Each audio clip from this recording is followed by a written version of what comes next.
ये लीजिए आपका सामान। 100 रुपये हो गए भैया। अरे भाई, तू पागल हो गया है क्या? अब तू इन्हें पैसे देगा? और तू यहाँ पे नया है क्या?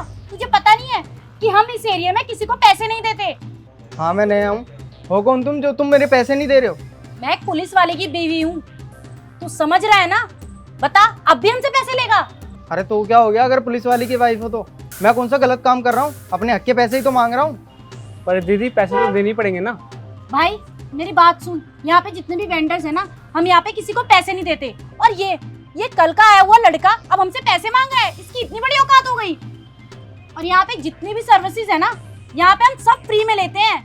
आपकी बात ठीक है दीदी, जीजा जी पुलिस वाले हैं, मगर इनके सामान के पैसे हमें देने ही पड़ेंगे। तुझे तो पता है ना कि तेरे जीजा की नौकरी इतनी आसानी से नहीं लगी है। अरे दिन रात उन्होंने मेहनत करी है, खूब पढ़ाई करी है, और कुछ लोगों को तो घूस भी देनी पड़ी है। और हम इसका फायदा ना उठाए? बेवकूफ है क्या हम? अब वो जो पैसे गए हैं कहीं ना कहीं से तो वसूलूंगी ना मैं। क्यों दूं पैसे? अरे माना मैडम आप पुलिस वाले की बीवी हो, लेकिन पुलिस तो हमारी सुरक्षा के लिए होती है ना। आप मेरा नुकसान क्यों कर रही हो? दीदी वो ना हमारी सुरक्षा के लिए है, इनका नुकसान करने के लिए नहीं है। इस एरिया का ना कोई भी हो, फल वाला, सब्जी वाला, दुकानदार, दूध वाला, न्यूज़पेपर वाला, कोई भी ना हमसे पैसे नहीं मांगता। उनकी हिम्मत भी नहीं होती पैसे मांगने की।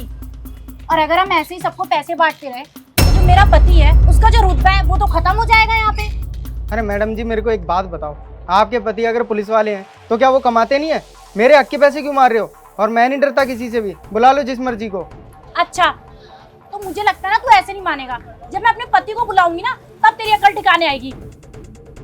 अरे क्या कर लोगे मैडम? फ़ोन करके अपने पति को फ़ोन कर लो, मैं भी देखता हूँ क्या एक्शन लेते हैं वो। नहीं डरता मैं। तू तो अभी रुक, अभी फोन लगाती हूँ। जब मेरा पति यहाँ आएगा ना और जब डंडे लगेंगे तब अकल ठिकाने आएगी। रुक जा। क्या हो गया भाई साहब, किस बात पे बहस हो रही है यहाँ पे? अरे देखिए ना भाई साहब, मैडम ने सामान लिया है, अब मेरे पैसे नहीं दे रही हैं वो। क्या बात है मैडम जी, पैसे क्यों नहीं दे रहे इस भाई के आप? अरे भाई साहब देखिए ना, ये दुकानदार एक्स्ट्रा सामान के पैसे मांग रहा है। क्यों दूं मैं? भाई साहब मेरी कोई भी गलती नहीं है। मेरी गलती सिर्फ इतनी है कि ये पुलिस वाले की बीवी है और मैं तो अपने हक के पैसे मांग रहा था बस। अच्छा, तो अब आया मेरे को समझ में। तो मैडम जी आपके हस्बैंड जो है कि पुलिस में हैं?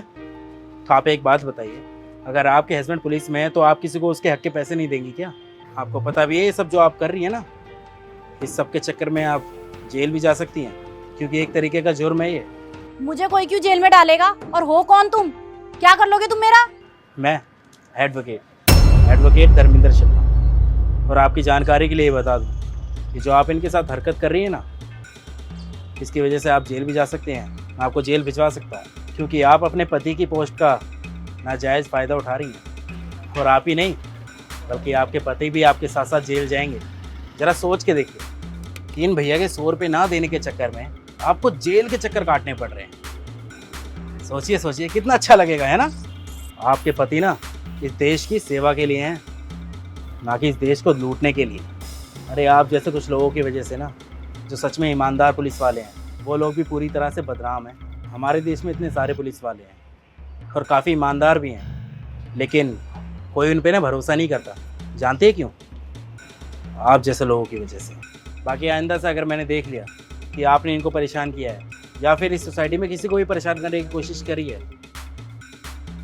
तो कोर्ट के चक्कर पड़वाऊँगा आप, याद रखिएगा। आई एम सॉरी, आगे से ऐसा कुछ भी नहीं होगा। सॉरी मत कहिए, पैसे दीजिए इनके। हाँ भाई, पैसे देना।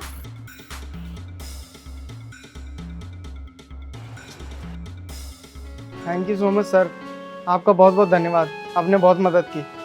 कोई बात नहीं, शुक्रिया अदा मत कीजिए, ये तो मेरा फ़र्ज़ था।